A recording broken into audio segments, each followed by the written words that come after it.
So hello मेरे प्यारे दोस्तीस, कैसे हो सभी होप करता हूँ सभी से बढ़िया होंगे और अपना एग्ज़ाम का प्रिपरेशन अच्छे से कर रहे होंगे। और चिंता करने की कोई बात नहीं है, कारण आपका भैया, आपका दोस्त एंड होस्ट क्या निशान आपके साथ है। और आप लोग अगर हमारे हर एक वीडियो देखोगे, उसको अच्छे से मतलब समझोगे, उसका पीडीएफ वगैरह चेकआउट करोगे, तो आप लोग एग्जाम पे कुछ भी आ जाए तुम लोग लिख सकते हो। आज की वीडियो में हम लोग आप लोगों को देने वाले हैं मोस्ट इम्पोर्टेंट कॉमन क्वेश्चन, उसके साथ आंसर भी देने वाले हैं। और ये किसका होने वाला है? आप लोग का हिस्ट्री, हिस्ट्री सेबा का बुक का हिस्ट्री, उसका देने वाले, ठीक है, सोशल साइंस। और ये किसके लिए होने वाला है? आप लोग का HCLC बोर्ड एग्जाम के लिए, मतलब क्लास 10 का बोर्ड एग्जाम के लिए होने वाला है, ठीक है, फाइनल एग्जाम के लिए। तो वीडियो को पूरा देखना है। और ये पार्ट 2 है, ठीक है, पार्ट 2 है। पार्ट 1 हमने प्रोवाइड किया है, हमारे चैनल पे जाके आप लोग देख लेना। या तो एक काम करना है, डिस्क्रिप्शन बॉक्स पे उसका लिंक रहेगा या कमेंट सेक्शन में भी पिन रह जाएगा। आप लोगों को कुछ नहीं करना है, बस उसको जाना है, चेकआउट कर लेना है। कारण उस वीडियो में हमने आप लोगों को चैप्टर 1 और चैप्टर 2 का पूरा क्वेश्चन आंसर दिया है। इवन मैंने समझाया भी है, नोट्स भी दिया है क्या क्या आएंगे। तो उसको अगर तुम लोग अच्छे से पढ़ लोगे ना, तुम्हें क्या करना है, पहले वीडियो को पूरा देखना है, समझना है। उसके बाद पीडीएफ जो मैंने तुम लोग को प्रोवाइड किया है, इस वीडियो को भी मिल जाएगा पीडीएफ डिस्क्रिप्शन बॉक्स पे, ठीक है। उसको तुम लोगों को नोट कर लेना है। अगर उतना चीज़ तुम लोग कर लेते हो ना अच्छे से, ज़्यादा टाइम नहीं लगेगा, एक दिन लगेगा तुम लोगों को ये सब करने में। तो तुम लोग अगर उस चीज़ को कर लोगे, तो तुम एग्ज़ाम में एसएसटी पे, हिस्ट्री पे कुछ भी आ जाए, तुम लोग लिख पाओगे। और सिर्फ मैं हिस्ट्री नहीं दूंगा, जियोग्राफी भी दूंगा, और पॉलिटिकल पॉलिटिकल और जो तुम्हारा इकोनॉमिक्स है उसको भी दूंगा। तो चिंता करने की कोई बात नहीं है, हम अच्छे से प्रिपरेशन कर रहे हैं, ठीक है। और आज की वीडियो में आप लोगों को मेरा फेस कैम इसलिए देखने नहीं मिला, थोड़ा सा इशू आ रहा है, इसलिए नहीं देखने को मिलेगा आज आप लोगों को हमारा फेस कैम, ठीक है। All right, so let's start the video. Part 1 नहीं देखा है तो देख लेना, एंड भी हम चलते हैं। पार्ट 2 पे क्या पढ़ने वाले हैं हम? पार्ट 2 पे हम लोग पढ़ने वाले हैं chapter 3, chapter 4, chapter 5, chapter 3, chapter 4 और चैप्टर 5 के बारे में। और ये किसके बारे में होने वाला है? तीनों चैप्टर, ये तीनों चैप्टर आप लोग का असम पे ही बेस है, ठीक है। तो इन सब चैप्टर से आप लोग का असमीज मतलब असम के बारे में ज़्यादा आता है, कारण हम सेबा का बोर्ड पढ़ रहे हैं। अब CBSE का थोड़ा अलग होता है चैप्टर वगैरह, ठीक है। मेनली आप लोग का ये सब असम के बारे में ही रहेगा, है ना। तो एंटी ब्रिटिश राइजिंग असम के बारे में है। फ्रीडम मूवमेंट एवेकिंग इन असम, ये भी आप लोग असम के बारे में है। और एक कल्चर एंड हेरिटेज से भी आप लोग का असम के बारे में ही आता है, ठीक है। Ahom agriculture, Sattriya dance and literature, ये सब, और माधव देव वगैरह, उन सब का आप लोग का असम के बारे में आता है मोस्टली। बहुत इजी सब तो होने वाला है, मैं प्रोवाइड करवा दूंगा क्वेश्चन आंसर, बस वीडियो को लास्ट तक देखते रहो। कारण मैं बस क्वेश्चन आंसर प्रोवाइड नहीं कर पाता हूँ, ठीक है। मोस्टली चैनल तो आप लोग को आंसर भी नहीं दे रहे, मैं दे रहा हूँ, प्रोवाइड करवा रहा हूँ, साथ में उसको मैं आप लोगों को समझा भी रहा हूँ, तो ठीक से देखो, है ना। तो चलिए चलते हैं। तो पहले हम लोग स्टार्ट करेंगे चैप्टर 3 से। अभी क्या करना है तुम लोग को, ये जो तुम लोग देख रहे हो important dates of to remember, रुको यार ये थोड़ा सा अजीब सा हो गया, हाँ। ये जो देख रहे हो important notes, important dates to remember, इसको आप लोगों को याद रखना है। ये जितने भी मैंने दिया है ना 15, ये 15 को तुम लोग रिविजन कर लो। मैं हर एक वीडियो में इंपॉर्टेंट डेट्स देता हूँ हिस्ट्री के बारे में, कारण हिस्ट्री के डेट्स बहुत इंपॉर्टेंट होते हैं याद रखने के। क्या क्या हुआ था ये याद रखना है, और कहाँ कहाँ हुआ था ये भी याद रखना है। इतना अगर तुम लोग कर पाते हो ना, तो तुम्हारा हिस्ट्री ऑलरेडी डन है, ऑलरेडी तुम लोग का हिस्ट्री का चैप्टर डन है। कारण आप लोग का MCQ से ये जो डेट्स वगैरह ये ही आएंगे, बाकी कुछ नहीं आएंगे। लिखने का काम तो बाद में होगा, 45 मार्क्स तो मिल जाए तो अच्छी बात है ना, हमारा हो जाएगा। तो ये सब पढ़ लेना है। और इधर का मेन तुम्हारा स्टार्ट होता है ये इधर से, टू से हमारा मेन स्टार्ट हो जाता है। टिक कर देता हूँ। इधर से लेके आप लोग का स्टार्ट होता है ये मणिपुर रिवोल्ट तक, मणिपुर रिवोल्ट तक होता है, ठीक है, ठीक है। तो ये बहुत इंपॉर्टेंट है, ये याद रखना है। एंड सबसे इंपॉर्टेंट कौन सा बताए?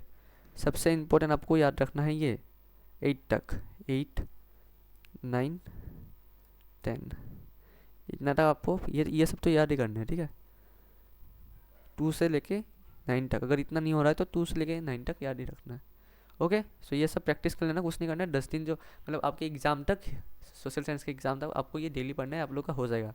All right, okay, let's go to main question answer. मैंने कुछ इस टाइप का एक क्वेश्चन आंसर लिखा है, ठीक है, तो उससे पढ़ लेना है। ये आप लोग का होने वाला chapter 3, anti British pleasant revolutions. जो मैंने टिक किया है उनको ही पढ़ना है, ठीक है। फर्स्ट क्वेश्चन है, after the establishment of British rule in Assam, how did the system of revenue collection change. तो जब ब्रिटिश रूल हुआ हमारे असम पे, तो कैसे उसका रेवेन्यू सिस्टम था पैसे लेने का, वो कैसे चेंज हुआ। तो हमारा पहले था काइंड काइंड सिस्टम था, उधर से जाके हमारा शिफ्ट हुआ केस। सो ये होगा from kind to cash, the British began to collect all taxes in cash. तो ये आंसर होगा आपका केस, ठीक है, काइंड टू केस। तो ब्रिटिश वालों ने क्या किया, जो हमारा टैक्स वगैरह था उनको वो लोग केस पे लेने लगे। Alright, so number 2 point, in which year did the Moffatt Mills come to Assam. कौन से ईयर पे मुफट मिल्स जो है असम पे आए थे, तो ये होंगे आपका 1853 को आए थे, ठीक है। Then who were the Kayas, ये भी आपको याद रखना, Kayas were the immigrant Marwari Mahajans in Assam who earned a living by lending money on interest to the Assamese population। तो ये भी आपको याद रखना, ये आ सकता है। ऑल राइट, देन 4 नंबर वाला who lead the revolution of 1857, ये बहुत बार आया है इसलिए बता रहा हूँ, ये पढ़ना है, ये बहुत इंपॉर्टेंट है। तो इसका आंसर है मनीराम दीवान, और इस चैप्टर का मेन कैरेक्टर मनीराम दीवान ही है, तो इसको याद रखना है। Then which year Ahom prince did the rebels of Assam want to reinstall on the throne in the revolt of 1857। तो ये होगा आपका अहोम प्रिंस कंडर पेशवार सिंह कंडर पेशवार सिंह, ये होगा, ठीक है, अहोम प्रिंस। देन 6 को स्किप करना, जो मैंने टिक किया उनको भी पढ़ना है, ठीक है। उसके बाद who was hanged along with the Maniram Dewan, this is very very important, very very important, ये आपका वेरी वेरी इंपॉर्टेंट है, very very very very important,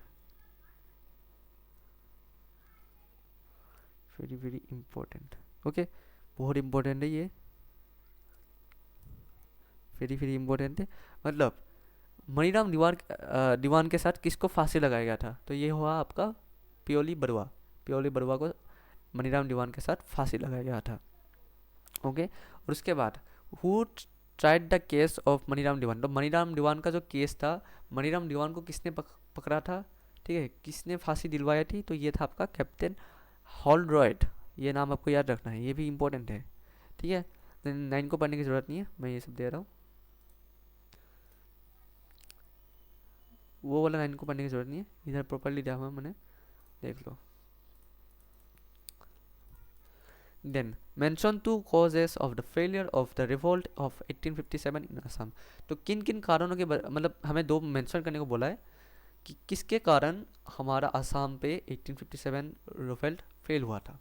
तो इसका सबसे पहले रीजन दिया हुआ है, all the numbers of rebels in Assam was very small, Maniram Dewan supporters were confined to Jorhat and Sibsagar, he hardly gained any support in Naugaon, Kamrup and Guwahati.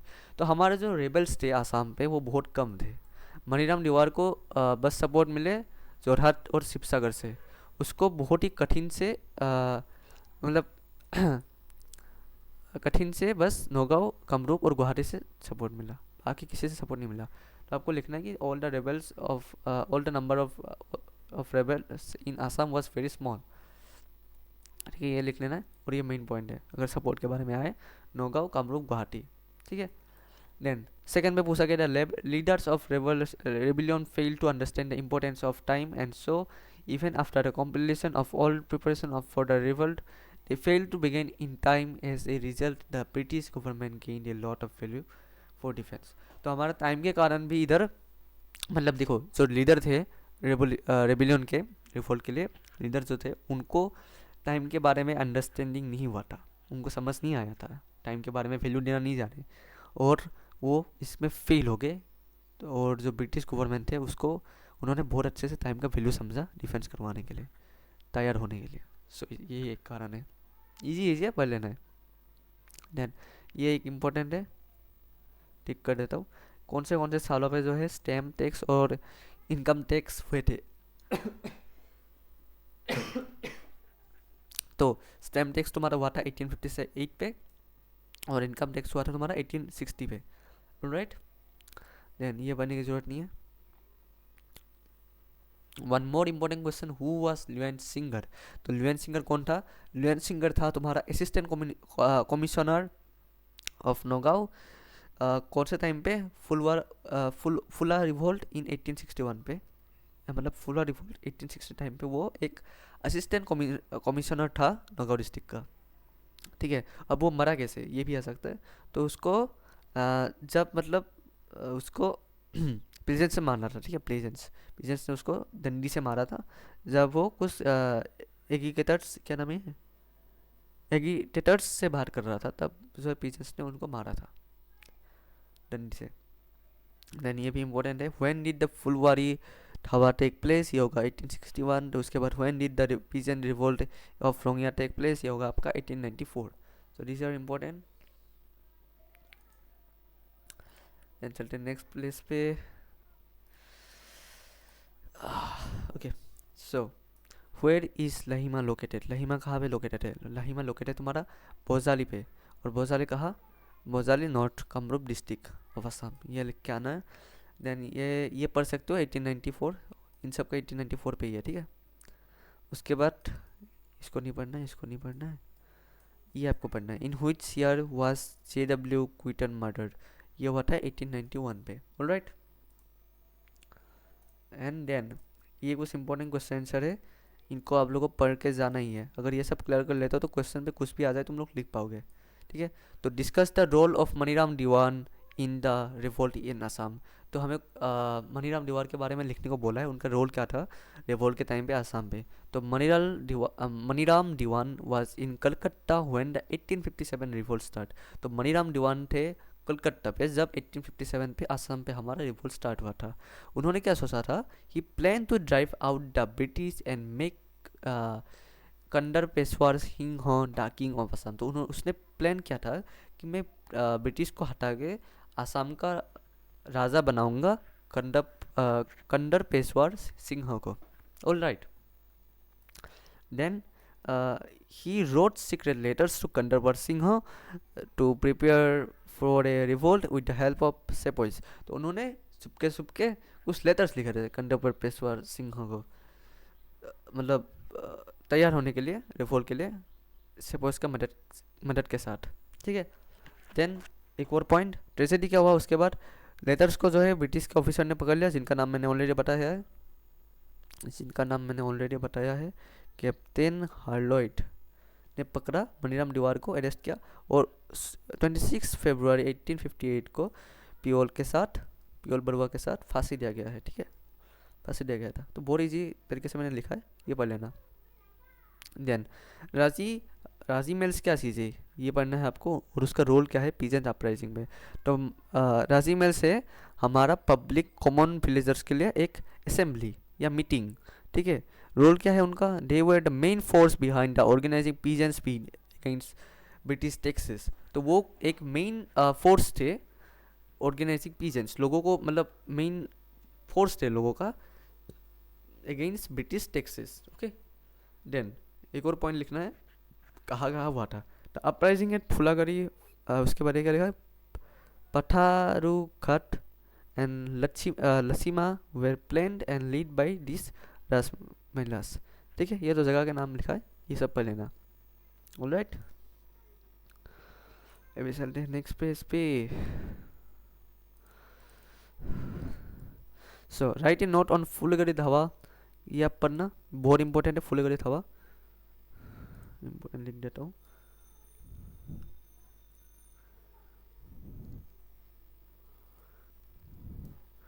Important है,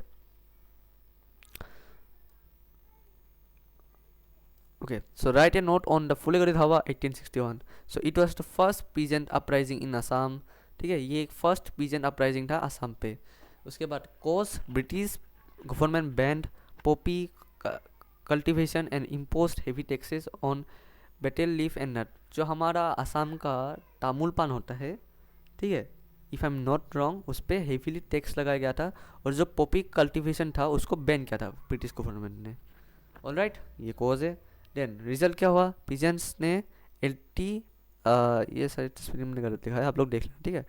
result क्या हुआ, पिजेंट्स ने एल्टी सिंगर को मारा, एंड मेनी पिजेंट्स ने वेर किल्ड ए, एक minute में देख लेता हूँ, एक यहाँ से क्रॉप हो गया है।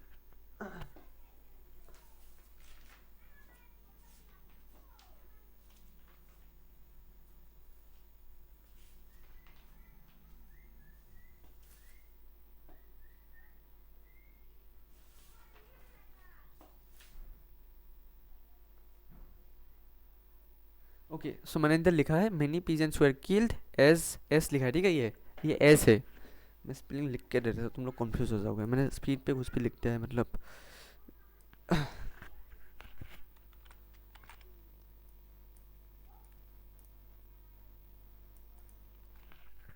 किल्ड एज, ये मैं कट कर देता हूँ, किल्ड एज पनिशमेंट। सो बहुत सारे पीजेंट्स थे, उनको मारा गया था पनिशमेंट के रूप से। Alright, then why is the Patharughat uprising 1894 significant. So क्यों अब क्या नाम है ये, पठारू घाट अपराइजिंग 1894 पे जो हुआ था वो सिग्निफिकेंट क्यों है? कारण it took place in Darrang district against increase land revenue, मतलब टैक्स के कारण ये तुम्हारा ये मतलब हुआ था तुम्हारा दरंग डिस्ट्रिक्ट पे, क्यों हुआ था? टैक्स के कारण लैंड रेवेन्यू पे बहुत ज़्यादा टैक्स लगाया गया था। और इसको इधर क्या हुआ था, पुलिस ने ओपन फायर दिया था, जस्ट लाइक जलियांवाला बाग पे, जैसे कि जनरल डायर पे बोला था कि ओपन फायर दिया था विदाउट वार्निंग पे। और क्या हुआ थे, मासूम लोगों ने मर गए थे, 40 मासूम लोग जो है घायल हो गए थे, मर गए थे। इसको तुम्हारा क्या जाता है, जलियांवाला बाग भी किया जाता है। ऐसे क्वेश्चन आ सकता है, व्हिच व्हिच अपराइजिंग या which district which place is called Jallianwala Bagh of Assam, तो ये आ सकता है, ठीक है। सो लेट्स गो, ये भी इम्पोर्टेंट है। Discuss the pleasant revolt in in in in of north Kamrup in 1894। So इसका आंसर थोड़ा सा लंबा है मगर अच्छे से पढ़ना है आपको, ठीक है। The north Kamrup pleasants revolt began on 1921 1884, January 21 1884। So north Kamrup का पीजेंट रिवोल्ट हुआ था तुम्हारा जनवरी 21 1884 को, ठीक है, ये डेट याद रखना है। Then when the mauzadars of Lachima and Holi Ram Mishra were severely beaten of collection of while collecting revenue for them. तो जो हमारा मजूदार्स थे लसीमा और होलीराम मिश्रा, उनको बहुत ही मारा गया था, मतलब बुरी तरीके से मारा गया था जब वो रेवेन्यू कलेक्ट कर रहे थे उनके लिए। देन किस कारण से मारा गया था? People and presents from Rangia, Nalbari and Lachima Bajali and other nearby villagers organize Raij Mel, ठीक है। मैंने पहले बोला कि ये सब जो है कुछ जो लोग होते हैं जो मेन फोर्सेस रखते हैं, ठीक है, और जो ब्रिटिश के खिलाफ जो है टैक्स वगैरह को के लिए मतलब अगेंस्ट पे टैक्स वगैरह के लिए करते हैं ये सब। तो Raij Mel in Panigaon Sapori, they protested the British governments increase revenue rate, ठीक है, समझ गए। And during event the British in rest peasants killed Lachima's mauzadars and surrounded the British rest camp. तो उन्होंने क्या हुआ, जो गुस्से में थे पीजेंट्स, उन्होंने क्या किया, लसीमा मौजूदार को मारा और जो ब्रिटिश कैंप पास थे उनको भी मतलब घेर लिया गया, ठीक है।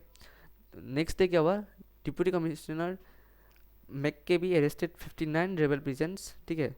नेक्स्ट डे क्या हुआ, जो डिप्यूटी कमिश्नर थे मैक उसने 59 रेबल पीजेंट्स को पकड़ा और उनको जेल में डाल दिया। और उसके बाद ऑन जनवरी 25 1884, याद रखो, ठीक है, याद रखो डेट्स। इसके 60 दिन बाद क्या हुआ, approximately 6,000 people signed a document requesting the release of the arrested peasants. सो लगभग 64 पीपल ने एक डॉक्यूमेंट पे साइन किया कि हमारा जो पीजेंट्स वगैरह है, अरेस्टेड पीजेंट्स वगैरह, उनको रिलीज़ कर दो, उनको छोड़ दो। उसके बाद McBeck on the other side refuse, तो मैकबेक ने साफ साफ मना कर दिया। Finally on the order of the Calcutta high court the punishment for the rebels were peasants were reduced and the revolt was put an end. तो कलकत्ता के high court ने बोला कि जो रेबल का पनिशमेंट है उनको कम कर दो और रेवोल्ट को ख़त्म कर दो। So this was you need to study, okay. So ये पढ़ लेना, बहुत इंपॉर्टेंट है। ये सब पढ़ लोगे तो तुम आराम से कुछ भी आ जाए तुम लिख लोगे, ठीक है ना, समझ के बनना है। उसके बाद मोस्ट इंपॉर्टेंट क्वेश्चन आते हैं हम लोग। So mention 3 causes of the failure of the 1857 revolt in Assam. So lack of secrecy, ठीक है, जो हमारा सीक्रेट था उसका थोड़ा सा मतलब लैक था, इतना अच्छे से हुआ नहीं था एग्जीक्यूट। सो आपको क्या लिखना है, lack of secrecy, the plan of rebels was not kept secret, letters send by Maniram Dewan to the rebels were encrypted by the Haranath Parbatia daroga who handed them over to the British. तो जो तुम्हारा मनीराम दीवान ने कुछ लेटर्स लिखे थे है ना, उनको पकड़ लिया गया था। किसने पकड़ा था? हरानाथ परबाटिया दारोगा ने। और उसको क्या किया, उसने क्या किया, ब्रिटिश को बता दिया, ठीक है। और ब्रिटिश को किसको बताया था? कैप्टन हार्डवेट को। ऑलराइट, समझ गए। उसके बाद लिमिटेड सपोर्टेड थे हमारे लाइक रेवोल्ट पे। The revolt was completely confined mostly to the upper class and royal families. The common people peasants did not actively participated in. जो कॉमन पीपल थे हमारे, उन्होंने जो है पार्टिसिपेट नहीं किया था इसके अंदर। और उसके बाद एक और इम्पोर्टेंट है हमारा lack of resources. The British in Assam had very few weapons. जो हमारा रेबल्स थे असम पे, उनके पास बहुत ही कम बंदूकें थे और चीज़ें थे compare to the strong military force of British. British के मुकाबले, ठीक है, ब्रिटिश के तुलना में हमारा असम के पास बहुत ही कम बंदूक और चीज़ें वगैरह थे। ऑलराइट, चलिए अभी नेक्स्ट चलते हैं। उसके बाद write in brief about the role of Raijmel people assembly towards the peasants revolt in Assam. तो हमें जो है लिखने को बोला है कि रोल क्या है हमारा रली मेल का, पीपुल असेंबली का, जैसे मैंने बोला है मीटिंग का, towards the peasant revolt in Assam. तो इसको आपको लिखना है परफॉर्म प्लेटफॉर्म फॉर यूनिटी।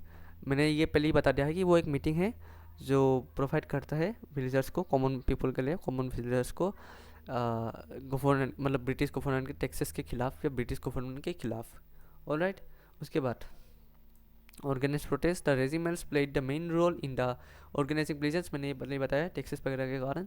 उसके बाद they issued strictly orders social sentence to punish anyone who paid British taxes and keep unity of the, मतलब खिलाफ सोशल बॉयकॉट करने के लिए। कोई भी अगर ब्रिटिश को अगर टैक्सेस देगा तो उसको मारा जाएगा, है ना। उसके बाद की वोल्स regiments were the backbone of the major uprisings like फलेगढ़ धावा, फुलागुड़ी धावा 1861 एंड पाठारूघाट रिवोल्ट 1894। तो ये कुछ बैकबोन है तुम्हारा बहुत ही बड़े बड़े अपराइजिंग के, जैसे कि फुलागुड़ी धावा 1861 पे जो हुआ था, और जो हमारा पाठारूघाट जो रिवोल्ट हुआ था 1894 पे। ओके, ये तो एक मिनट बस दो आ गया। ऑलराइट, अभी ये एक मेन मतलब न्यूली आया है तुम्हारा HCLC 2025 पे, इस साल में भी आ सकता है कुछ इस टाइप का, ठीक है। तो एक न्यू सीरीज आया है आप लोगों का, जो कि आप लोगों का लास्ट एग्जाम HCLC 2025 पे देखने को मिला था। तो इस पर क्या होता है, एक टेबल दिया होता है और उस पर आप लोगों को कुछ क्वेश्चन दिया होता है। जैसे कि इस पर आप लोगों को दिया हुआ है observe the given static data on the collection of revenue in terms of rupees by the British government and answer the question that follow. तो ये जो टेबल दिया हुआ है तुम्हारा, इस पर याद दिया हुआ है पहली बात कौन से साल पे क्या हुआ था और कितने रेवेन्यू मतलब टैक्सेस लिया गया था ब्रिटिश गवर्नमेंट से, मतलब ब्रिटिश गवर्नमेंट ने कितना टैक्सेस लिया था इन सब डिस्ट्रिक्ट का, ठीक है, लैंड रेवेन्यू। जैसे कामरूप का लिया था इतने साल पे इतना, उसके बाद 1842 टू 1843 पे लिया था इतना, 1852 टू 53 पे इतना। तो देख सकते हो बढ़ रहा है ना। तरांग डिस्ट्रिक्ट पे उससे कम है, तरांग डिस्ट्रिक्ट पे पहले तो इतना, उसके बाद इतना, उसके बाद इतना बढ़ रहा है, मगर कामरूप डिस्ट्रिक्ट से थोड़ा कम है। उसके बाद नौगांव पे बहुत कम है, ठीक है, नौगांव पे बहुत कम है इन सब से के खिलाफ पे। उसके बाद सिको सागर पे बहुत कम लिया गया था, और लखीमपुर पे सबसे कम है। ऑलराइट, सो ये एक लैंड रेवेन्यू है, लैंड रेवेन्यू टेबल है, इस पर ये डाटा दिया हुआ है। अब इधर तुम लोग को क्वेश्चन दिया है compare the data between Kamrup and Darang. तो तुम्हें कामरूप और डारांग पे कंपेयर करना है। तो इसका आंसर क्या होगा, 1832 to 1833 the revenue collection of Kamrup इतना था, और जो कि डारांग डिस्ट्रिक्ट से हायर था। जैसे हमने बोला इनका 41 था और इनका 1,10,000 इतना कुछ था।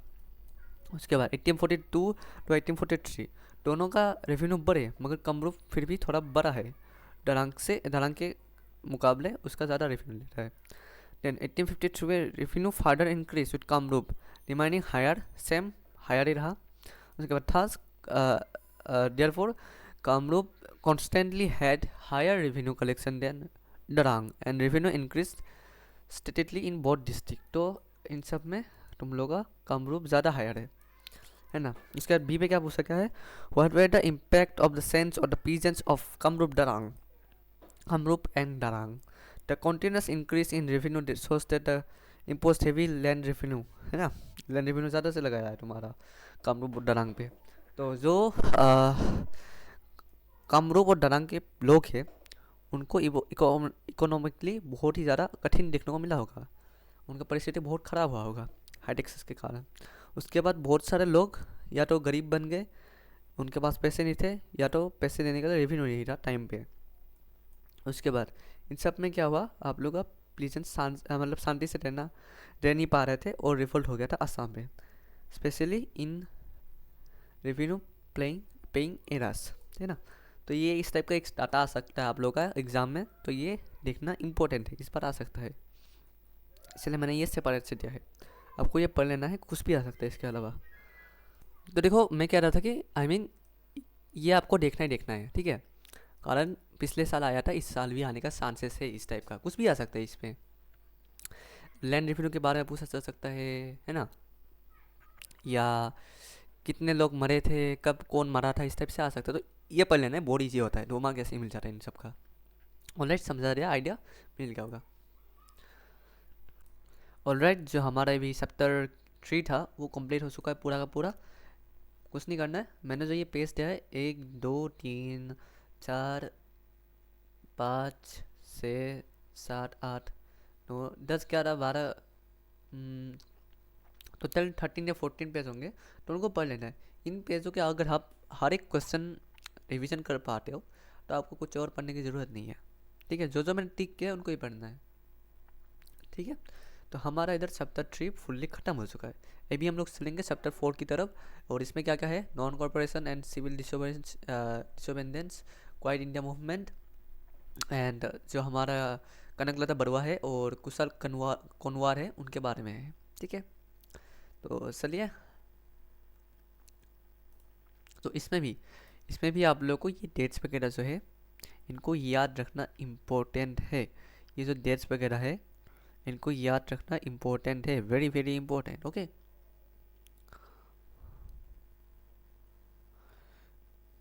ओके, सो ये सब याद रखना वेरी वेरी इम्पोर्टेंट है। और कहाँ से आपको याद रखना मैं बता देता हूँ, आपको याद रखना है ये पहली बात तो 2 नंबर वाला बहुत इंपॉर्टेंट है, इंट्रोडक्शन ऑफ बेंगलीज इन स्कूल, ये ये याद रखना है। फॉर्मेशन ऑफ ज्ञान ये याद रखना है। Establishment of Assamese literacy society ये याद रखना है। उसके बाद असमिया भाषा उन्नति ये याद रखना है। देन तो ये नहीं आता इतना, आपको ये याद रखना है। तो जितने भी फॉर्मेशन वगैरह है उनको याद रखना है। उसके बाद लोकप्रिय गोपीनाथ बोरदोले का नाम याद रखना है, ठीक है, ये इंपॉर्टेंट है। तो हो सके तो पूरा का पूरा याद रखो, कारण आसामीज के बारे में कुछ भी आ सकता है। ये सब याद रखना है, ये Guwahati medical college and all, ठीक है। और गांधी जी का ये पॉइंट याद रखना है, सारे के सारे याद रखना है, अराइवल ऑफ गांधी ये सब याद रखना है। तो पूरा का पूरा इसको आपको पढ़ लेना है, कर लेना है, ठीक है। एंड देन हमें भी मेन क्वेश्चन की तरफ चलेंगे। ओके, सो फर्स्ट क्वेश्चन आपका इंपॉर्टेंट है, जो मैंने टिक करा है ना ऐसे, इसको आपको पढ़ना है। So when was the treaty of Yandabo signed, ये हुआ था आपका 26 फरवरी 1826 पे। Then which period is known as company Raj in Assam. तो कंपनी राज कौन से टाइम को बोला जाता है, कौन सा पीरियड को बोला जाता है, ठीक है। तो इसको आप लोगों का होता है, कब बोला जाता है, 1826 टू 1858, इस टाइम के पीरियड में आप लोगों का कंपनी राज को जाना जाता है, या समझ लो। उसके बाद बंगाली लैंग्वेज कब आया था असम पे, 1837 पे, इम्पोर्टेंट है। उसके बाद व्हेन वाज बंगाली, रुको ये मैं टिक कर देता हूँ, या नहीं है। उसके बाद when was Bengali language replace by Assamese language, ये भी आपको याद रखना है, टिक मारा हुआ है। What was the preface journal of Assam हॉट्रसन मिल, ये याद रखना है, MILN। उसके बाद what was the main objective of रोज सभा, ये याद रखना है। द मेन ऑब्जेक्टिव ऑफ रोज सभा was to solve the various problems faced by the peasants of Assam, particularly the issue of high taxes. तो हाईटेक्स या कुछ भी इशू है, ठीक है, असम में, उन सबको सॉल्व करने के लिए ये एक सभा था। उसके बाद व्हेन वाज ऑल असम रियोज सभा इस्टेब्लिश, तो ऑल असम रियोज सभा कब इस्टेब्लिश हुआ था, ये आपको याद रखना है, 8 अप्रैल 1933 पे। वो सब पढ़ लोगे तो ये सब इजी हो जाएगा टेट वगैरह, ठीक है। एंड देन क्या नाम है ये, 8 वाला 9 वाला याद रखना है, 8 वाले को स्किप कर देना है। When and under whose leadership was Jorhat Sarbajanik Sabha constituted, तो ये था आपका, ये किसने बनाया था, ये पूछा गया है, कौन लीडर था इसका। तो ये था आपका जगन्नाथ बरुआ एट जोरहाट 1884, ये याद रखना है, 1884 जोरहाट पे, है ना। Then who were the first president and secretary of Assam provincial Congress committee, तो ये थे हमारा कुलाधर सलीहा एंड नबन चंद्र बोरदोलोई, मगर इनका नाम ज़्यादा है, तो अगर ये याद ना रखो तो ये याद रखना है, ठीक है, दोनों रख लेना, मगर फिर भी क्वेश्चन पे ये ज़्यादातर पूछा जाता है, तो इसीलिए इनका नाम याद रखना है आपको, इनका भी रखना है। देन इसको आपको 11 वाले को स्किप करना है, और ये 12 वाले को याद रखना है, Gopinath Bordoloi, first minister of Assam, इनको याद रखना है, और कब आप ये इलेक्ट हुए थे, 1946, ये याद रखना है। Then one more question, for what crime was Kushal Konwar hang, तो किस कारण, किस क्राइम के कारण कुशल कोनवार को फांसी दिया गया था, तो इनको फांसी दिया गया था due to the involvement in the derailment of train near होरू क्या होरू पठौर रेलवे स्टेशन, ठीक है, इसके कारण दिया गया था। इन्होंने डीरेलमेंट किया था ट्रेन का, और उस जगह कहा था, कौन से ट्रेन के पास किया था, होरू पठौर रेलवे स्टेशन, इसके कारण दिया गया था, ये पढ़ना है, ठीक है। एंड गुवाहाटी यूनिवर्सिटी कब इस्टेब्लिश हुआ था, 26 जनवरी 1948, ये याद रखना है। जितने भी इस्टेब्लिश मतलब मेडिकल कॉलेज हो गए, यूनिवर्सिटी हो गई, इन सबको आपको याद ही रखना है, ठीक है। देन ये आपको याद रखना है, when was Assam association formed, Assam association कब फॉर्म्ड हुआ था, तो ये हमारा फॉर्म्ड हुआ था 1903 पे, 1903 पे, याद रखना है। Then who is known as Deshbhakta हमारा तरुण राम फुकन को जाना जाता है देशभक्त के नाम से। ओके देन हम आते हैं हम मेन क्वेश्चन की तरफ जो एक्स्ट्रा होने वाले हैं। सो when was the first president of the Assam provincial Congress committee, APCC, कब हुआ था, कौन था, ठीक है। तो ये था आपका कुलधर सलीहा, जो कि मैंने पहले ही बताया था, और कब हुआ था, 1921 पे, ठीक है। So when and where was the first season of the Assam association held, तो ये आपका हुआ था 1905 डिब्रूगढ़ पे। Then who was the only martyr in India to be hang during the Quit India Movement, तो ऐसा कौन शख्स था जो इंडिया में क्वाइट इंडिया मूवमेंट के टाइम पे फांसी लगाया गया था, तो ये था आपका कुशल कोनवार, ठीक है, कुशल कोनवार। देन आते हैं हम इस पे। So what was the Cunningham circular, it was the circular issued by the J.R. Cunningham in 1930 that forced students and their parents to be give a written undertaking of good behavior, not participating in politics, to stay in school। तो एक sign करवाया गया था students से और parents से कि वो लोग अच्छे बिहेवियर पे रहेंगे और पॉलिटिक्स वगैरह पे दूर रहेंगे, स्कूल ये सब साइन करवाया गया था ताकि उनका बच्चा स्कूल में पढ़े रहे। तो ये था क्यूनिंग सर्कुलर, ठीक है, ये आपको लिखना है। स्टूडेंट्स एंड, अबे यार रुको एक minute, students and their parents to give a handwriting of good behaviour, इतना याद रखना। Then name the magazine that played a key role in the Assam literature renaissance. तो ये था आपका अरुणोदय। अरुणोदय जो कि आपका इस्टेब्लिश हुआ था 1846 पे, ठीक है। देन आपका आता है, ये कुछ होता ही करने दो। Right briefly about the contribution of the Assam association towards the freedom of the movement. So, Unified Voice. It was the first political organization to unite the people of Assam against the British rule as serving the mouthpiece of Assam is people. तो ये एक first political organisation था जो असम के लोगों के लिए था और जो ब्रिटिश के रूल वगैरह थे उनके खिलाफ थे, ठीक है। तो ये असमीज पीपल के थे। देन इशूज़, इन्होंने क्या किया, it fought against the inclusion of Assam in the partition of Bengal and demand the preservation of Assamese identity। तो इन्होंने क्या किया, इन्होंने फाइट मतलब लड़ा, ठीक है। जब आपका पार्टीशन हुआ 1905 पे बंगाल का, तो इन्होंने डिमांड किया था कि असमीज का भी एक अलग पहचान होना सही है। याद रखना बहुत इंपॉर्टेंट है, ठीक है। ये मैं आप लोग दे रहा हूँ, मतलब टिक करके दे रहा हूँ, बहुत इंपॉर्टेंट है। उसके बाद transition, it prepare the ground for the Congress party in Assam. In 1921 the Assamese association merged with the newly formed Assam provincial Congress committee.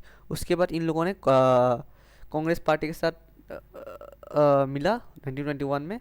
उसके बाद इनका न्यू नाम हुआ असम प्रोविंशियल कांग्रेस कमेटी, ये आपको याद रखना है।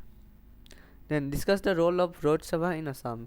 सो रोड सभा, इसका इंग्लिश पे नाम है peasant association, were formed in the late 19th century। Example Tezpur Ryot Sabha in 1884 to address peasant government. समझ गए? तो ये आपका लेट 19th century पे हुआ था, ठीक है। Then they protested against the increase in land revenue and the introduction of new taxes by the British. तो उन्होंने प्रोटेस्ट किया था, जो आप लोगों का तब के टाइम पे लैंड रेवेन्यू बढ़ रहा था और साथ में ब्रिटिश ने एक न्यू टैक्स और ऊपर से दिया था, तो उसके लिए इन लोगों ने प्रोटेस्ट किया। Then they played a vital role in mobilizing the rural population and creating a political awareness। तो उन लोगों ने political awareness भी किया, ठीक है, rural population and all, ठीक है। Then who was the Kanaklata Barua. तो कनकलता बरुआ एक टीन एज किसको बोलते पता है, 13 से लेके 15 एज तक, सॉरी 13 से लेके तुम्हारा 19 साल तक उनको टीनेजर बोलता है। तो वो एक टीनेजर थे जो फ्रीडम फाइटर थे गोहपुर से, ये आपको याद रखने। कनकलता कहाँ से थे, कनकलता बरुआ थे आपके गोहपुर से। Then during the Quit India movement 1942 she led a procession Mrityu Bahini to hoist the national flag at the Gohpur station. तो क्या नाम था, Mrityu Bahini, to hoist the national flag at Gohpur police station. She was shot dead by the police while holding the flag, become a martyr for the cause of the India's independence. ये याद रखना है, ये बहुत इंपॉर्टेंट पॉइंट है, इनको याद रखना है, इसको याद रखना है, इसको पूरा का पूरा याद रखना है, ठीक है। देन हम चलते हैं next. So describe the role of Assam in the non cooperation movement. तो इसको भी आपको पूरा का पूरा याद रखना है, ठीक है। So Assam start, Assam join the movement in 1921 after Mahatma Gandhi visited to the state. तो महात्मा गांधी कब आए थे, 1921 पे आए थे, ठीक है। सो उसके बाद participation, students left school colleges. तो स्टूडेंट्स ने क्या किया, स्कूल और कॉलेज छोड़ा। Lawyers like Tarun Ram Phukan and नवीन Chandra Bordoloi gave up their practice, उन्होंने प्रैक्टिस भी छोड़ दिया लॉर्ड वगैरह ने। उसके बाद tea garden labours, the movement spread to the tea gardens, labours chanted Gandhi Maharaj की जय एंड लेफ्ट वर्क। तो इन्होंने भी काम वगैरह छोड़ दिया, जो टी गार्डन के लेबर्स वगैरह थे। Then opium prohibition. A major success of the movement in Assam was the strong anti-opium campaign, which significantly reduced the opium consumption, ठीक है। Then impact क्या हुआ, it transferred the freedom struggle in Assam from a elite movement to a mass movement। तो बहुत बड़ा हमारा mass movement हो गया था elite movement से, तो ये आपको याद रखना है। Then हम आते हैं इनकी तरफ। ये भी बहुत इंपॉर्टेंट है, ठीक है। जो जो मैंने इधर दिया है ये सारे के सारे इंपॉर्टेंट है। Explain the impact of the civil division, ये आप खुद पढ़ लेना, ठीक है।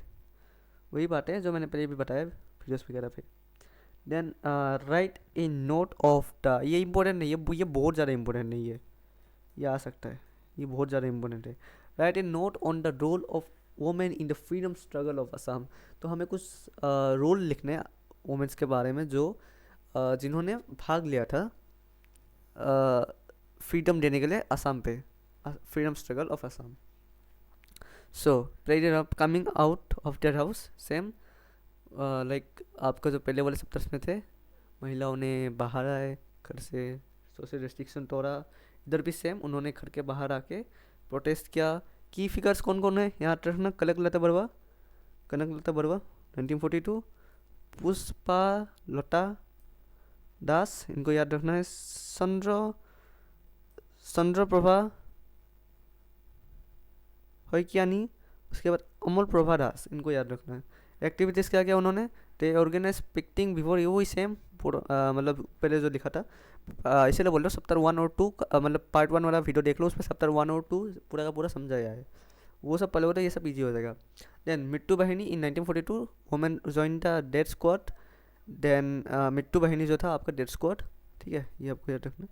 मिट्टू Bahini showing immense courage against the police brutality, समझ गए। ये एक इम्पोर्टेंट है, एक मिनट याद रख लेता हूँ, ये एक इम्पोर्टेंट है जोनाकी मैगजीन, इसके बारे में आता ही है। सो लॉन्च कब हुआ था जोनाकी मैगजीन ज्वाइन हुआ था आपका कोलकाता में 1889 पे। देन आपका Trimurti, the magazine was defined by the famous trio of Assamese literature, Chandra Kumar Agarwala first editor थे, उसके बाद लक्ष्मीनाथ बेसबोरवा और हेमचंद्र गोस्वामी, इनके बारे में आ सकता है, इसलिए नाम इनका याद रखना, ठीक है। Then signification, the Jonaki age it mark the beginning of romantic age in Assam literature, it remove the away from religious writings to the theme of nationalism, nature and humanism, ये याद रखना है। Then impact, it played a critical role in reviving the Assamese language and unifying the Assamese people intellectually, which later fulfilled the freedom movement। तो ये आपका क्यों हुआ था, ये आपका जो असमिस लैंग्वेज था उसको बढ़ावा देने के लिए, उसको रिवाइव करवाने के लिए, और जो असमिस पीपल थे उनको साथ में लाने के लिए। बाद में जाके क्या हुआ, हमारा जो फ्रीडम के लिए था, फ्रीडम मूवमेंट, वो कंप्लीट हुआ, है ना। देन नोट लिखना है हमें, नोट ऑन द असम साहित्य सभा के बारे में पढ़ना है, एकदम इम्पोर्टेंट है, ठीक है। सो फॉर्मेशन, असम साहित्य सभा वाज फॉर्म्ड इन 1917 में फॉर्म हुआ था। कहाँ हुआ था आप लोग का, मतलब फर्स्ट सेशन कहाँ हुआ था आपका, शिवसागर, ठीक है। देन प्रेसिडेंट कौन थे इनके, first Padmanath Gohain Barua. Then objective, it is the apex literacy body of Assam, its main goal was all round development of Assamese language literature and culture. जो असमिस लैंग्वेज थे, लिटरेचर था, कल्चर था, उनको बढ़ावा देने के लिए ये बनाया गया था। उसके बाद रोल क्या था, it provided a common platform for the people of Assam to discuss literacy and cultural issues, strengthening the sense of Assamese identity. तो ये आपका क्या हुआ था, क्यों बनाया गया था, जो कि असम के लोग थे एक साथ आके उसके ऊपर मतलब बात करें, क्या क्या प्रॉब्लम है कल्चर पे, उन सब के बारे में बात करें। तो असमिस लोगों के लिए पहचान देने के लिए ये सब किया गया था, ठीक है। रुको मैं ये देख लेता हूँ,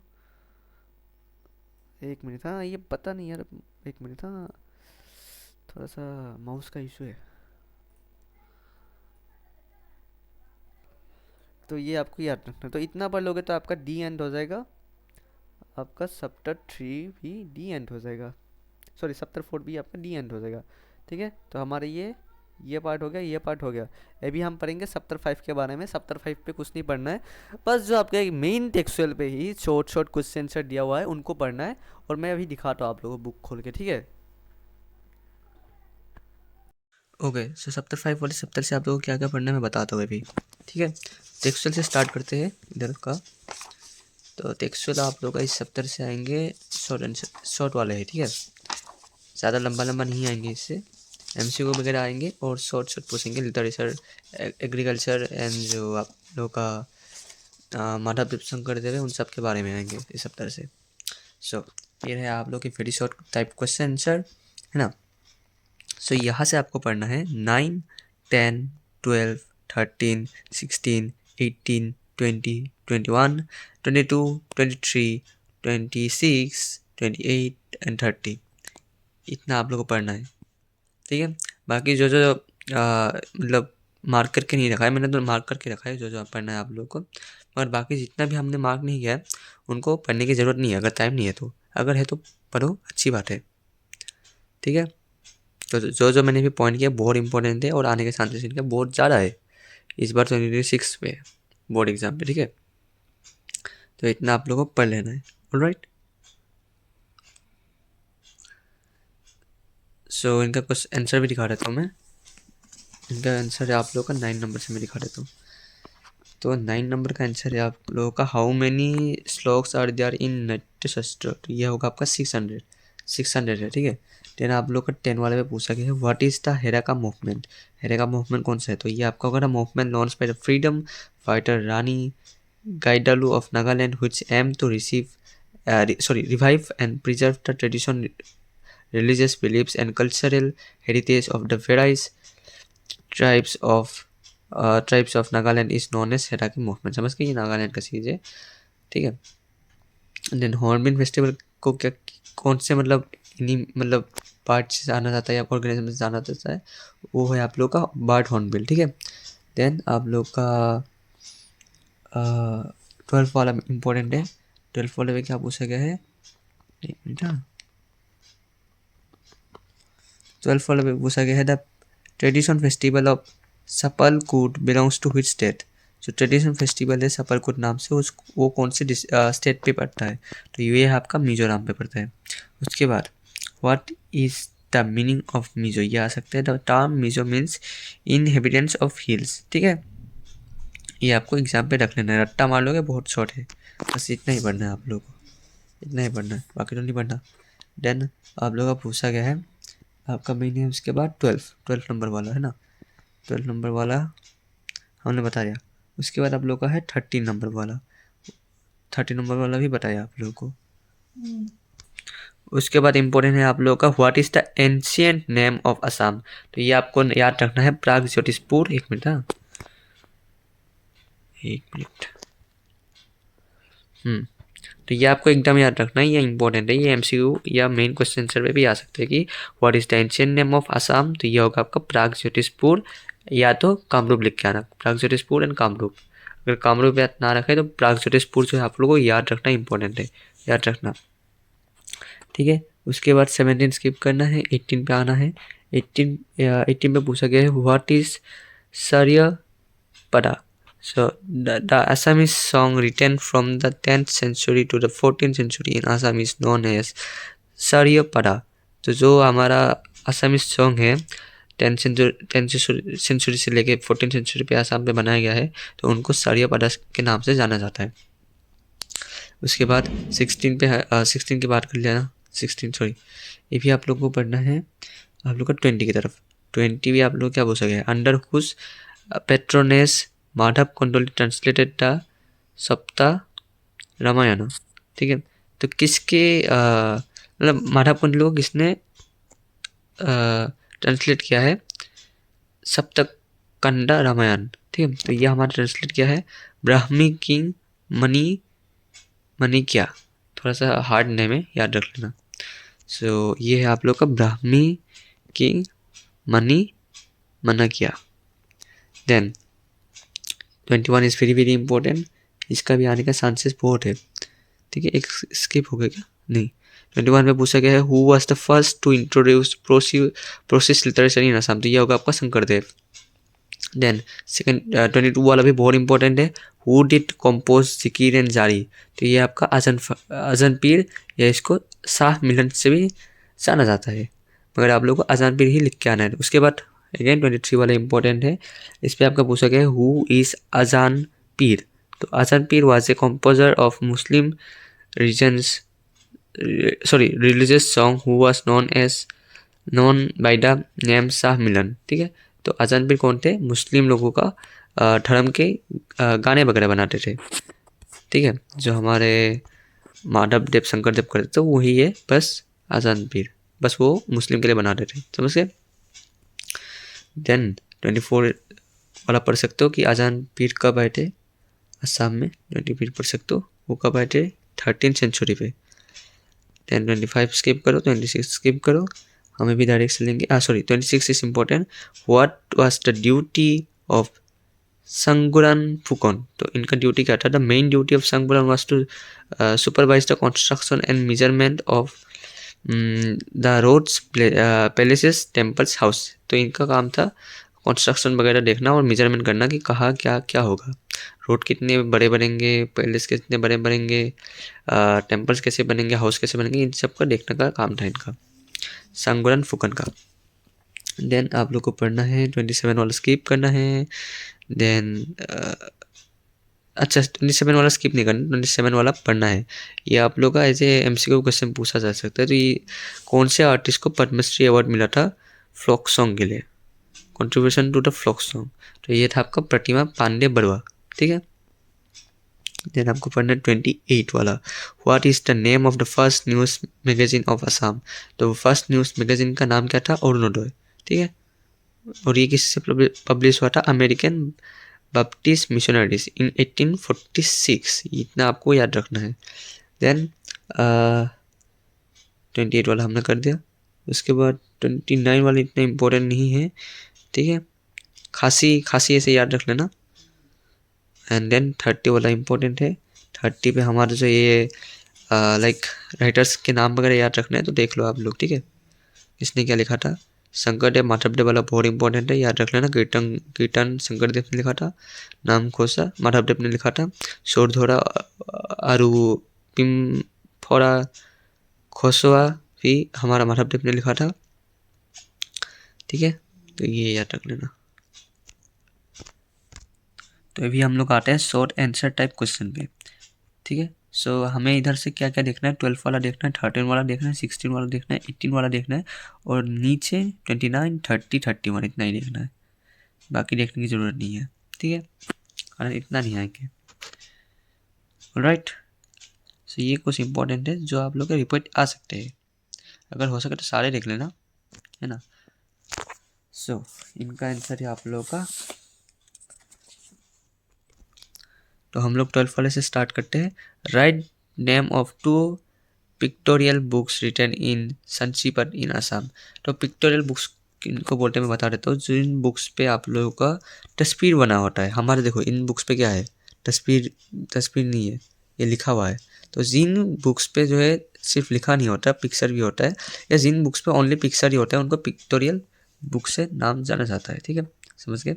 तो किन लोगों ने हमारा पिक्टोरियल बुक्स लिखा था संक्षिप्त में असम पर? तो इनका नाम है हस्ती विद्याराणव। ठीक है, थोड़ा सा नाम लंबा है, हस्ती विद्याराणव। ठीक है, प्रोनाउंसिएशन थोड़ा गलत हो सकता है, आप लोग देख लेना। ठीक है, और नोट कर लेना ये सब चीज़ें। देन सेकेंड वाले में पूछा गया है, सेकेंड वाला हमारा है आनंद लहरी। तो इन दोनों का आपको याद रखना है। देन हमारा इम्पोर्टेंट है हमारा 13 वाला। 13 वाले पे क्या पूछा गया है? Right the names of the 2 painters of हस्ती विद्याराणव। तो ये 2 पेंटर्स के नाम बताने को बोला, तो ये आपका दिलबर और दोसाई, इनको याद रखना है। ठीक है, दिलबर और दोसाई। देन 16 पे चलते हैं। 16 पे 16 पे पूछा गया है right divisions of Ojapali. Ojapali के डिविजन्स के बारे में लिखने को बोला है। तो ओजापल्ली क्या चीज़ है? Ojapali is one of the most popular folk dance of Assam. It has 2 forms और style, this are Bisa Oja और सुकनानी ओजा। ठीक है, ये फ्लोक सॉन्ग है, मोस्ट पॉपुलर डांस है, मतलब फ्लोक सॉन्ग नहीं, सॉरी, डांस है असम का। ओजापल्ली नाम सुना होगा आप लोगों ने। देन 17 वाला पढ़ना है तो पढ़ लेना, कपिल और पतंजलि, इतना आप लोगों का नाम याद ही रह जाएगा। ठीक है, देन हमारा इम्पोर्टेंट है तो हमारा मेन इम्पोर्टेंट है 18 वाला, write names of two histories written during the Ahom era. तो अहोम एरा के बारे में दो हमें हिस्टोरीज लिखने हैं जो कि अहोम एरा के बारे में अहोम एरा के टाइम पे लिखा गया था। तो ये है आप लोग का देवधारी हिस्ट्री और सेकेंड वाला है टुंगखुंगिया हिस्ट्री, ये आपको याद रखना है। Alright clear. 19 वाला स्किप करना है, ये सब भी मैं दिखा रहा हूँ स्लोली, ठीक है। और ये पढ़ सकते हो 23 वाला इंपॉर्टेंट है, what are the main division made for the Indian agriculture setup. तो ये था आपका पहले मस्जिद, देन पिलर मिनर्स, पैलेसेस मंजिल्स एंड मकबरा, ये आप लोग पढ़ सकते हो। और ये सब भी पढ़ सकते हो एग्रीकल्चर कहाँ कहाँ क्या वर्ल्ड हेरिटेज के नाम से जाना गया था। इसके भी आने के चांसेस है, ताजमहल, अजंता केव्स और संची स्तूपा, ठीक है, ये याद रख लेना, बाकी ये सब पढ़ने की ज़रूरत नहीं है। ऑलराइट, देख लिया। सो 28 वाला इंपॉर्टेंट है हमारा। 28 पे क्या पूछा गया है, व्हाट आर 6 स्किल्स सारांश ऑफ पेंटिंग्स। तो 6 स्किल्स क्या है पेंटिंग्स के, या सारांश भी बोलते हैं स्किल को, तो वो क्या है। तो ये है हमारा शेप, उसके बाद measurement most important, feelings, expressing techniques, feeling कैसे हम लोग पेंटिंग्स वगैरह में दिखाएंगे, ये बस आर्टिस्ट लोग को समझ आएगा, है ना। तो आर्टिस्ट जब एक पेंटिंग बनाएगा तो वो नॉर्मल लोगों को कैसे समझ आएगा, वो भी इम्पोर्टेंट है। उसके बाद आर्टिस्टिक प्रेजेंटेशन, आर्टिस्ट कैसे प्रेजेंट करेगा उस चीज़ को। Then knowledge of similarity, knowledge रहना चाहिए सिमिलरिटी का। एंड 6 का रूल्स ऑफ यूजिंग ब्रशेस, और रूल्स भी होते हैं, ब्रश यूज़ करेंगे ना तो ऐसे वैसे तो नहीं कर सकते, पतला होता है, मोटा होता है, बहुत सारे रूल्स होते हैं ब्रश का, तो वो भी हमें जानने का इम्पोर्टेंट है। तो ये 6 चीज़ें आप लोग को याद रखना है, आ सकते हैं। ऑलराइट, देन आप लोग का ये आप 29 वाले भी पढ़ सकते हो, right about 3 places of India having Asian wall paintings. तो ये आप लोग याद रख सकते हो, अजंता वॉल पेंटिंग्स महाराष्ट्र पे है, बाघ वॉल पेंटिंग्स मध्य प्रदेश पे है, सिटाना फसल वॉल पेंटिंग्स तमिलनाडु पे है। ओके, देन हम लोग चलते हैं हमारा 30 पे, ये भी इम्पोर्टेंट है, right briefly on the culture of yoga in India. तो योगा के बारे में लिखने को बोला है, आप लोग देख लो, है ना, थोड़ा लंबा है, आप लोग देख लो ये, ठीक है। मैं PDF पे प्रोवाइड करवा दूंगा, इतना टेंशन लेने की ज़रूरत नहीं है। देन 31 में पूछा गया है, by what names the 7 days of Rongali Bihu are commonly known. ठीक है, तो 31 वाला मैं आप लोगों को प्रोवाइड करवा रहा हूँ, थोड़ा रुक लो, इस पर पढ़ने की ज़रूरत नहीं है। देन तो यहाँ आप लोग का जो वेरी नहीं शॉर्ट क्वेश्चन सेट थे वो खत्म हो जाते हैं। ये भी लॉन्ग आंसर टाइप क्वेश्चन में आप लोग का 3 वाला इंपॉर्टेंट है, 7 वाला इंपॉर्टेंट है, 7 वाला बहुत बार रिपीट हुआ है, इस बार भी रिपीट होने का चांसेस है, ठीक है। देन 8 वाला इंपॉर्टेंट है, 9 वाला इंपॉर्टेंट है, और 10 वाला नहीं सॉरी 3, 7, 8, 9, ठीक है। 7 वाला बहुत इंपॉर्टेंट है, पहले बता रहा हूँ। सो देखो 3 ये सब जो थोड़ा लंबा लंबा होता है, तो आप लोग खुद देख लेना, ठीक है। इन सब का PDF पे उसे प्रोवाइड करवा दूंगा अगर हो सके तो इजीली, मगर आप खुद एक बार थोड़ा सा रिसर्च कर लेना, देख सकते हो बहुत लंबा है, मगर फिर भी मैं हो सके तो थोड़ा सा छोटा करके दे दूंगा, ठीक है ना। पॉइंट पॉइंट पे अगर हो सके तो वो भी दे दूंगा, अगर हम पॉइंट पे दूंगा तो इजी रहेगा याद रखने में, और मार्क्स भी मिल जाएंगे। इन पे आप लोग को 5 मार्क्स करके आएंगे, ठीक है। देन 3 वाला इतना है। देन हम लोग चलते हैं हमारा 7 वाले की तरफ। 7 वाला बहुत इंपॉर्टेंट है, ये आपको याद ही रखना है। सो 7 वाले में पूछा गया, right briefly on the heritage of the paintings in Assam. तो ये आप लोग का एग्जाम में बार बार आता है, और मोस्टली इस बार जो प्री बोर्ड्स हुआ था हाफ ईयरली पे भी आप लोग को इस टाइप का कुछ क्वेश्चन देखने को मिले था, ठीक है। तो कुछ नहीं लिखना है, आपको लिखना है कि जो अहोम वगैरह थे उन लोगों ने स्टार्टिंग किया था ये सब ब्रह्मपुत्र वैली वगैरह पे डेवलप किया था लिटरेचर पेंटिंग, ठीक है। तो ये सब चीज़ें आप लोग को याद रखना है। ये भी थोड़ा लंबा है देख सकते हो, मगर बहुत इंपॉर्टेंट है, एटलीस्ट ये कर लेना, कुछ और सप्ताह से पढ़ो या ना पढ़ो। माधवदेव वाला चीज़ें कर लेना, माधवदेव ने क्या क्या लिखा था, माधवदेव शंकरदेव ने क्या क्या लिखा था, और ये हेरिटेज कल्चर वगैरह और लिटरेसी एग्रीकल्चर, ये 5 पॉइंट याद रख लेना है इस सप्ताह से, ठीक है। बाकी कुछ पढ़ने की ज़रूरत नहीं है, ये 5 पॉइंट आप लोगों को इस सप्ताह से याद रख लेना है। Alright, am I clear? Okay, so ये देख लेना है। देन 8 वाला भी आप लोगों को देखना है कि write about unity and diversity in Assam. तो ये वाला देख सकते हो, बहुत लंबा है, बहुत लंबा है ये। आई मीन फ्रेम पे भी ठीक से नहीं आ रहा। हाँ, तो ये आपको देख लेना है ना। 9 वाला भी इम्पोर्टेंट है, वाइड कल्चर डाइवर्सिटी एस्टिमेशन, ये सब भी पढ़ लेना है आप लोगों, ठीक है। 9 वाला भी पॉइंट पॉइंट करके दे दूंगा अगर हो सके तो। ऑलराइट, सो ये कुछ लॉन्ग क्वेश्चन थे, इनके आप लोग को 5 मार्क्स मिल जाएंगे। देन हम लोग आते हैं शॉर्ट नोट्स पे। ये आप लोग नोट्स लिखना पड़ेगा इन सब के बारे में, ठीक है। तो ये 4 पॉइंट इंपॉर्टेंट है बहुत ज़्यादा, like culprits of Assam, then first native, literature of Assam, folk song of Assam, and Bihu festival. Bihu festival is most important. Okay, so scalps. Okay, मैं दिखा रहा था 3 वाला कहा गया, 3 नहीं सॉरी 4। so 4 वाला आपका इतना है, इतना आप लोग को याद रखना है, ठीक है। इतना आप लोग को याद रखना है। देन 5 वाला पढ़ने की जरूरत नहीं है, 6 वाला पढ़ना है, ये भी लीडर्स के बारे में पढ़ा है। मैं हो सके तो मैं फिर से बता रहा हूँ, पीडीएफ में प्रोवाइड करवा दूँगा ठीक से।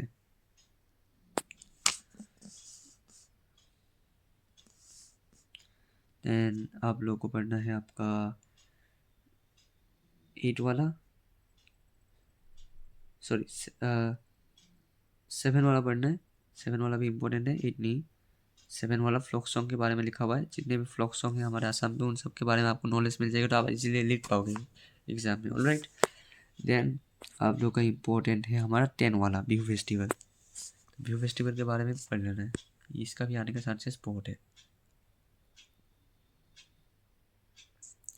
ओके, सो मैं आप लोगों को कुछ भी इंपॉर्टेंट क्वेश्चन से भी दे देता हूँ, इनके अलावा ये सब भी आने के चांसेस है, चैप्टर 5 के ही है, ठीक है।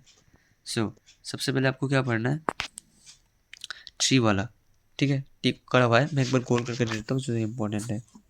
ऑलराइट, 3 वाला इम्पोर्टेंट है बहुत ज़्यादा।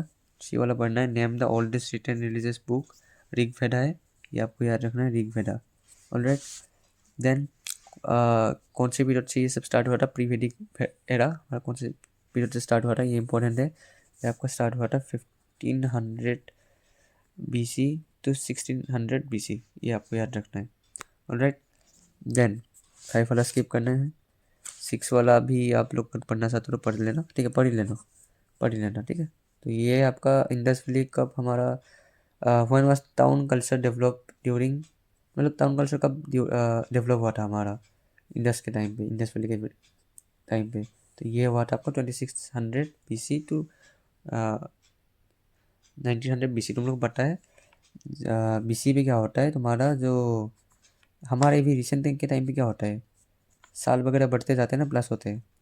मगर BC के टाइम पे क्या हुआ था, मतलब बिफोर क्राइस्ट के टाइम पे क्या हुआ था, माइनस हो गए जाते थे, समझ गए। तो यही है।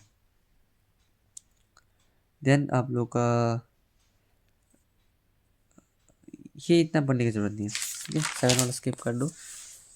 देन 8 वाला 12 वाला इम्पोर्टेंट है, who used term unity in diversity in his book discovery of India, ये वाला इम्पोर्टेंट है, ये आपको लिखा था जवाहरलाल नेहरू। सो यूनिटी इन डाइवर्सिटी आया है तो आपको ये याद रखना है, ठीक है, Jawaharlal Nehru. Okay, then the term Satyameva Jayate the national symbol was, ये याद रखने की जरूरत नहीं है, इतना आता नहीं है। 15 वाला याद रखना है, which book establish the term असिनु परम धर्म, ये आपका महाभारत था, ठीक है, महाभारत ने इसको इस्टेब्लिश किया था। 16 इग्नोर करना है। Name a classical dance recognise by government of India, ये आपका इंपॉर्टेंट है, ये भी आपको याद रखना है। 17 वाला, पहले तो होट्रिया है हमारा क्लासिकल डांस असम का, और मणिपुर का मणिपुर का, ठीक है, इजी है। एंड कौन से दिन को आप लोग को योगा डे के नाम से जाना जाता, मतलब कौन सा दिन हमारा योगा डे होता है, तो ये आपका 21 जून। उसके बाद हु रोट नट्यहोत्रा, ये आप लोग का आएगा आने के चांसेस है। 19 नंबर वाला आपको पढ़ना है, और इसका आंसर है आप लोग का भारत मुंडी। 200 BC। देन मैंने पहले ही बताया हॉर्नबिल के बारे में, नागालैंड पे होता है। देन आप लोग का how was Assam connected to China by great silk road. Great silk road रास्ते से हमारा असम तो चाइना कनेक्टेड था। देन मैंने ये पहले बता दिया एशियन नेम के बारे में, देख लेना, है ना। प्रागज्योतिषपुर। देन किसने रामायण को आसामीज पे ट्रांसलेट किया था, ये भी इम्पोर्टेंट है बहुत ज़्यादा। हमारा इसमें माधव कुंडली ने ट्रांसलेट किया था। Then name any Ankiya Naat mean by Shankardev, ये बहुत इंपॉर्टेंट है, ये याद रखना। इम्पोर्टेंट मैं लिख के भी देता हूँ, इम्पोर्टेंट है ये। तो हमारा शंकरदेव ने कौन सा अंक्य नाट मतलब कौन से ड्रामा किए थे। तो पहले है आप लोग का पत्नी प्रसाद, और सेकेंड वाला है राम विजय, याद रखना है। Then who was the first to introduce proceed literature in Assam, ये भी आपको याद रखना है, इम्पोर्टेंट है ये वाला भी। तो ये है आप लोग को Bhattadeva. Then name the first Assamese magazine, मैंने आपको पहले बता दिया, ऑल ऑर्डर। आज़ाद पीर के बारे में बता दिया, कब आए थे। जो हमारा टुरिंदा मतलब जब हमारा घोड़ारोह हिंगो राज कर रहे थे तो तब के टाइम पे आए थे, ठीक है। देन आप लोग का चित्र भगवत क्या चीज़ है, ये आ सकता है। तो Chitra Bhagavat is a famous pictorial book written on Sanskrit, तो ये आ सकता है। तो चित्र भगवत एक फेमस जो है पिक्चर वाला बुक है, जो लिखा गया था आप लोग का संस्कृत पे। देन 36 वाला आप लोगों को क्या करना है, इग्नोर करना है। 37 वाला इग्नोर करना है। 38 वाला भी आप लोग इग्नोर करना है, ओके। देन 40 वाला इम्पोर्टेंट है, ठीक है। When is the Bihu, Bohag Bihu celebrated, आप लोगों को पता है, from the last day of Assamese month of Chot या साइड भी बोलते हैं, to the first 6 day of Bohag. ये आपको इम्पोर्टेंट है, ये आपको याद रखना है, ठीक है, ये आपको याद रखना है। उसके बाद ये आप लोग इग्नोर करो। उसके बाद ये इम्पोर्टेंट है, मैं इम्पोर्टेंट करके लिख दे रहा हूँ। सो किसने जो है हमारा कीर्तन बुक को लिखा था, शंकरदेवा। और उसके बाद ये भी इम्पोर्टेंट है 44 वाला, तो किसने नाम घोषा लिखा था बुक मतलब, तो ये आप लोग का लिखा था माधव देव ने। ये दोनों नाम आपको याद रखना है, ठीक है, शंकरदेवा और माधव देवा। उसके बाद हु रोड द बुक कथा गीता, तो ये भी आपको याद रखना है। इन दोनों की तरह इम्पोर्टेंट नहीं है मगर याद रख लेना, भट्टदेवा, ठीक है। उसके बाद भारत संविधान किसने लिखा था, जवाहरलाल नेहरू। उसके बाद कुछ आप लोगों को पिक्टोरियल बुक्स के बारे में याद रखना है, ठीक है। पहले जो मैंने लिखा है वो सब भी याद रख लेना है, ठीक है, मैंने दे दिया है। ओके, सो मेन इम्पोर्टेंट आता है आपका 48 वाला, ये बहुत आने का चांसेस बहुत ज़्यादा है इसका। इस बार मैं इम्पोर्टेंट दे देता हूँ, इम्पोर्टेंट लिख के दे रहा हूँ, ये आपको देखना है। तो हमें 7 नेम मतलब by what names the first 7 days of Rongali Bihu are commonly known, तो फर्स्ट 7 डेज आप लोग का रोंगाली बिहू को कौन से नामों से जाना जाता है। तो आपको ये एकदम इम्पोर्टेंट है, याद रखना है। तो फर्स्ट डे इसको बोला जाता है दोमाही, सेकेंड डे इसको बोला जाता है मानू बिहू, थर्ड डे को इसको बोला जाता है शोट बिहू, ठीक है। फोर्थ डे पे इसको बोला जाता है राती बिहू, ओके। फिफ्थ डे पे इसको बोला जाता है कुटुम बिहू। 6 डे पे आपको ये इसको बोला जाता है मेला बिहू। और 7 डे पे बोला जाता है छेड़ा बिहू।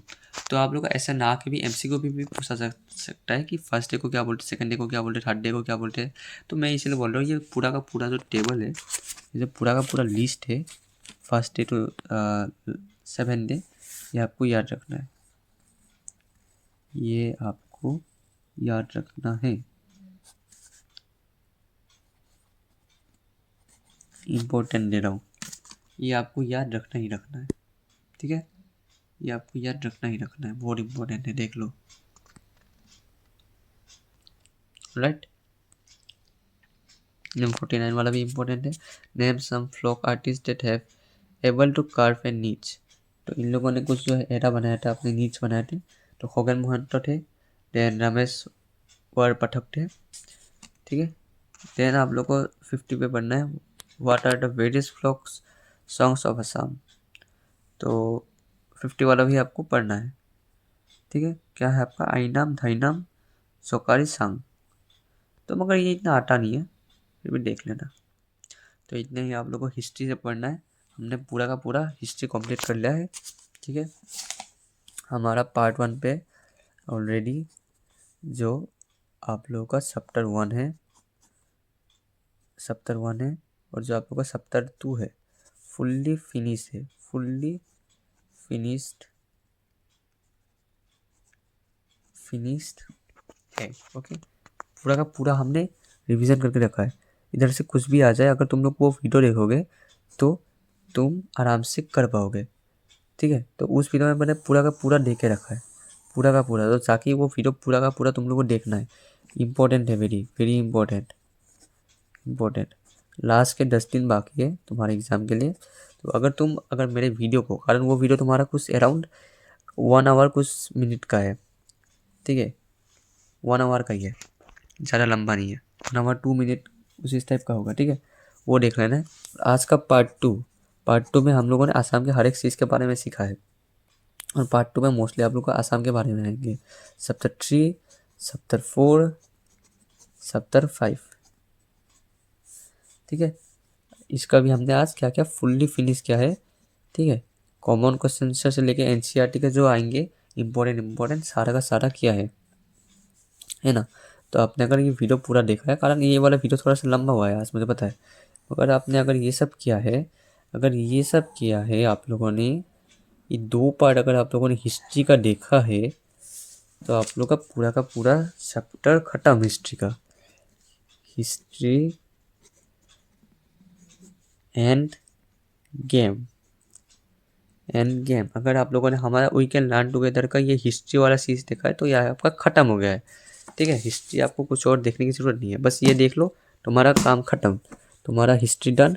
कारण इसमें हम लोगों ने क्या क्या दिया है, very important and common question with answer, है ना। और साथ में मैंने तुम्हें एक्सप्लेन भी किया है, ठीक है। सो जाके तुम लोग देख लेना, है ना। तो आई होप आप लोगों को वीडियो समझ आ गया होगा। बाकी मैं ये PDF वगैरह प्रोवाइड करवा रहा हूँ,